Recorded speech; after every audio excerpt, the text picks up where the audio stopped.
Hey everyone, this is PJ Farley from Fozzy, Trickster, and possibly your band, reporting to you from the road to let you know that you are listening to the Shout It Out Loudcast with Tom and Zeus. And also, I think we all agree, Joey Casada should sell meatballs, not books.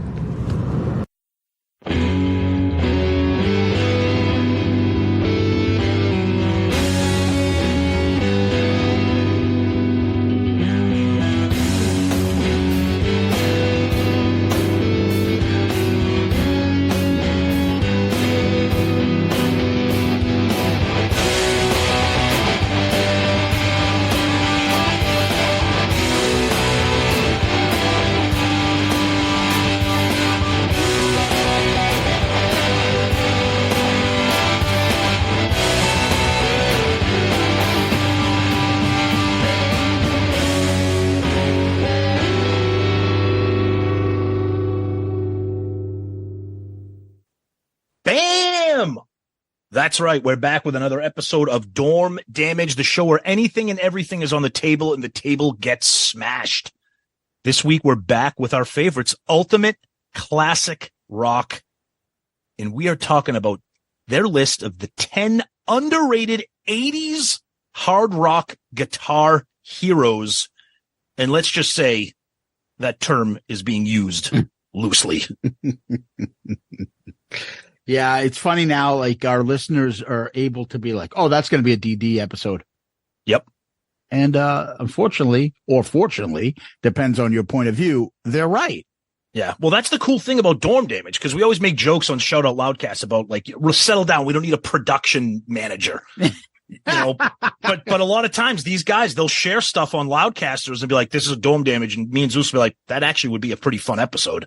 So we love 80s hard rock. We love 80s hair metal, et cetera, et cetera. So, let's take a look at this list and see, what we got. So this was just published on September 8th by Brian Rowley. Roland? No, Roland. Roland. Put your boss on. I'll talk to him.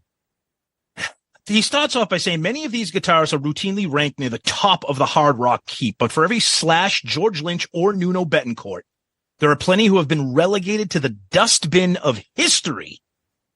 Here is the list of those people. They're not numbered 1 through 10, they're just 10, but first on the list, Vito Bratta from White Lion. That is a good pick. I agree. Everybody knows he's almost like so much of a deep cut favorite guitarist from the era that he's like the Mr. Speed of that era guitarist. Everybody knows, oh yeah, Vito Bratta. Oh, Vito Bratta. Oh yeah. Yep. And he has an incredible guitar tone. Yeah. Incredible. I would suggest the thing that I really like from him is they did a great cover, and I said great when I said White Lion, of Radar Love.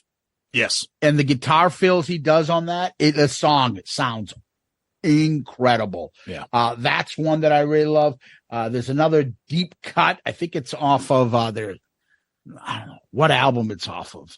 Big Game. Whatever it is, it had some lion double entendre. Yeah. Pride, Big Game. Big Hawk. And it's called If My Mind Is Evil. Okay. I love that song. Yeah. Great guitar tone. Yeah. No, I agree. Vito Bratta, great pick. The problem is, and I feel bad saying this, the problem is he was in White Lion, which I will say, I having Sirius XM, the Hair Nation channel, they played White Lion, and I'm like, you know what? These songs are good. Mike Tramp had a nice melodic voice, and Vito Bratta can just, he can just shred, he can tap, he can do everything. And and you said his tone is terrific. Yeah. He's got that Van Halen like sound, and yes. Yep. And the lead singer is a good looking guy with a pretty good voice. And yeah, their songs were kind of, what do we say is wimpy or heavy male-ish in the kind of pussy category sometimes. Oh, Jesus. But I feel like they're still a good band, talented band. Yeah, I agree. I mean, Wait's a great song, but they're kind of popish. And When the Children Cry and stuff. So, yep. Anyways, Tom, what's next? Well, the next one on this list is somebody that we ran into in Las Vegas at about 2:30 in the morning. He looked He looked terrible. Why don't you tell everybody who I'm talking about? That's Jake. Who'd you used to work for, Jake? I work for Mayflower. I work for Moist. He had problems because he was pulling wheelies with his trucks. Jake E. Lee. That's right. Love Jake. Yes. Love him. Yeah. So here's a good line. It says, under normal circumstances, Jake E. Lee would have been widely hailed as one of the biggest and best guitar heroes of the 80s. Unfortunately, he was sandwiched between Randy Rhoads and Zakk Wylde. Yeah, I don't know. He's better than Zakk. He's different than Zakk. He's very, very different than Zakk. For Ozzy, I like Jake E. Lee better than Zack's music. I agree. Yeah. I'm a fan of Bark in the Moon, and that is one of the best Ozzy songs of all. Yep. The album I'm a big fan of. I'm a big fan of Ultimate Sin. Love those two albums. Yep. And and obviously you've heard us talk about Badlands, where he was fantastic. Yeah. It's a great pick having Jake E. Lee in there. And and also with our buddy Brent Fitz on Red Dragon Cartel. That was one of his other projects that he did too that we never listened to that though. Yeah, it's good. It's hard rock, melodic, guitar rock. It's good. Next on the list, I'm gonna have to plead ignorance here, Zeus. I don't know if you can help me here. Mm-hmm. John Norum from Europe. I remember him. Okay. I don't, because I know two songs from Europe. Okay. So the thing about him that I remember was that he, right after Europe and Final Countdown took off, I think he released a solo album. And one of his songs was on MTV Headbangers Ball. I used to tape that religiously. Yep. So I knew all the hair metal bands that were coming out during them. And so the only stuff that I remember him in was the Final Countdown, and they had some good tracks. Rock the Night, Cherokee. The album was pretty good. I used to know the songs a lot better than I did. I remember him now, but he wasn't bad. And then he, again, like I said, he released a solo album. I think it came out in 87, right after the Final Countdown came down and before the next Europe album came out. Okay. He had a video. Was it for Back on the Streets? I think that was the song, but he's not bad. I don't know. Okay. All right. Next on the list, a couple guys we know. This is a twofer here. Dave Snake Sabo and Scotty Hill from Skid Row. I'm not a huge fan of Skid Row, but it's undeniable that their friggin' guitar shredding and, well, it's not even shredding. It just riffs and just heavy shit on there, is incredible. So I know Sabo gets, Sabo gets most of the love, but Scotty Hill is, tremendous as well. So yeah, this is a good pick too. Yeah, there are a lot of good songs. The music that they do on 18 Life, the solos there, Monkey Business. And if you've heard us talk about Slave to the Grind, that is a fucking heavy album. Yeah. I like them both. I like them as people too. They're fucking cool. And I wish original Skid Row got more love, but there's too much drama there with Bach. Yeah. This one, yikes. I think we're going to have to disagree on this one. I mean, God rest his soul, but Mark St. John makes this list. For what? So it says right here, similar to Jake E. Lee's plight with Ozzy Osbourne, Mark St. John had the unfortunate distinction of playing in between Vinnie Vincent and Bruce Kulick. His guitar work is incendiary. It is? I mean, again, God rest his soul, with all due respect. I think he is. I mean, I like the Animalize album. There's nothing on that album that I would be like, that's incredible guitar work. Maybe that's just because we're like Kiss-tards and we kind of interpret these albums differently than some guy writing an article for Ultimate Classic Rock, but I don't know if I'd put him on here. Yeah, I mean, okay. First of all, there are 9 tracks on Animalize. Exactly. Right? Yep. On 2 of them, he doesn't even play. Right. It's Bruce on Lonely as the Hunter and Murder in High Heels. Yeah, he references Under the Gun, which, no offense, me and you could probably do that because it's just complete insanity with the guitar. It's nothing like it's. I don't know. I wouldn't say that, but you know what I mean. I'm joking, obviously, but Under the Gun is pretty sick, and so is I've Had Enough. I've Had Enough. Yeah. Heaven's on Fire doesn't even have a solo, really. It's just a bunch of chords. Yeah, and to claim these songs as makes him what was it? Underrated. To claim that he's underrated, he shouldn't really be rated. He was on 7 songs. I agree. Are you really going to talk about White Tiger? Is that what we're really doing these days? They don't even mention White Tiger. Do you know what it is? It's clickbait Kiss shit. Yeah, exactly. Everybody knows if you put Kiss in an article or a comment or something like that, it gets eyes. Yeah. Yep. I agree. Here's a good one. I'm interested to see what you think on this one. Primarily known for being in Winger, but also some Whitesnake stuff, is Reb Beach, who we reviewed the Winger album. I know you're not a huge fan of it, but that was my first time kind of really taking a deep dive into Winger's material. And I know, we've had our comments on that album, but I think Reb Beach deserves to be on this album because I think he does some great stuff with Winger. There's no such thing as great stuff in Winger. I think there should be no combination ever that will say that. First of all, Kip doing his pirouettes, that's great. Nah, he's not bad. I like a few songs from Winger, the hits that I know. Can't Get Enough, 17. Those are good riffs type songs.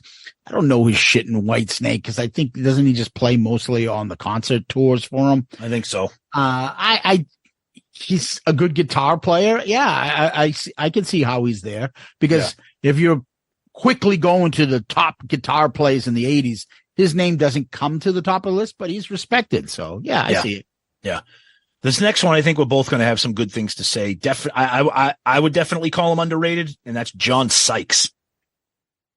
Abso-fucking-lutely. Yep. I think people that know shit won't say he's underrated. I agree. But I think amongst fans, when they quickly list the best guitar plays, they don't list him. Yep. And he had his start with Thin Lizzy too. Mm-hmm. So Blue Murder had a couple good songs on that debut album, but his stuff on the Whitesnake album, it's only him doing both parts.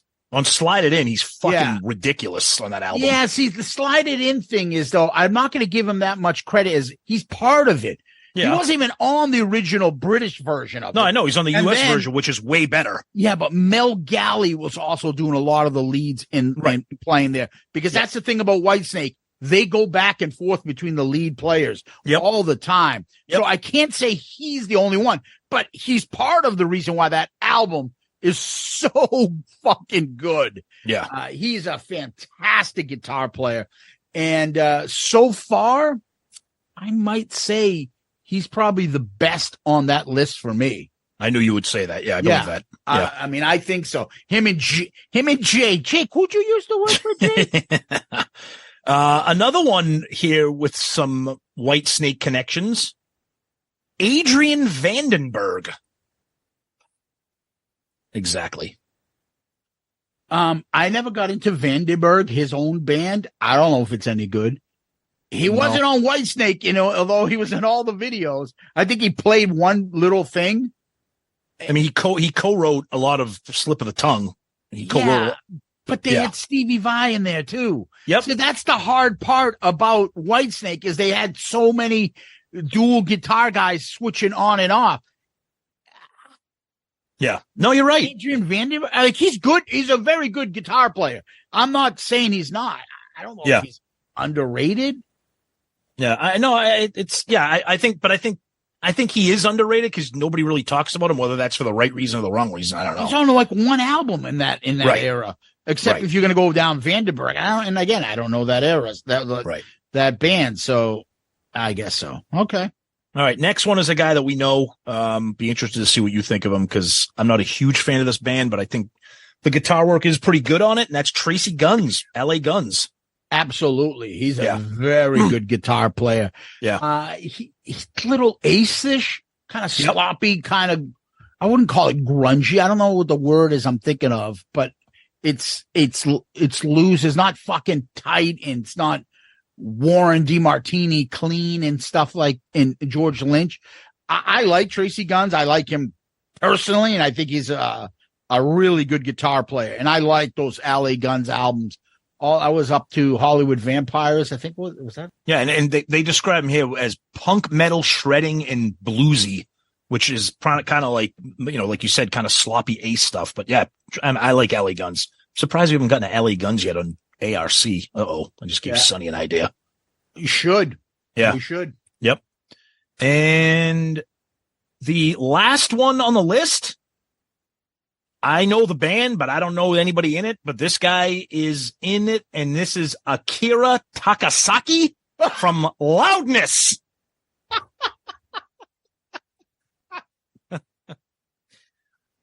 Look, I know the song Crazy Nights. I mean, I don't know. I don't really have much to say about this because I've never owned a Loudness album in my life. When I was on Potter Than Hell, yep, they made us each do a playlist, and there was a Loudness song in it. It was good. It was really good. Yeah. I think they're probably good. I just never listened to it. I'm ignorant when it comes. The only thing I know about Loudness is the running gag. Hello. You can't say that. You can't say that.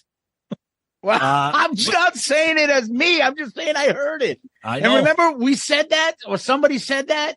Yep. At the Rat concert we saw in Hampton, and some guy goes, "Yes, yes, we are." Yeah. Somebody was like, "Yes, in the face." Interesting list, Tom. Yeah, that's the list. It's interesting. I mean, look, when you're digging deep into like 10 underrated, I mean, you're digging deep, which is why I think we got guys from Loudness, and you got Adrian Vandenberg, who, and we're not saying these guys are not good, but I would probably go with John Sykes and probably Jakey Lee, like you would. That's probably who I would take off this list if we were kind of taking somebody to start a band. That's probably who I'd go with. Yeah, because the other thing is, you start looking back, you're like, who else could they have picked? But who? CC DeVille?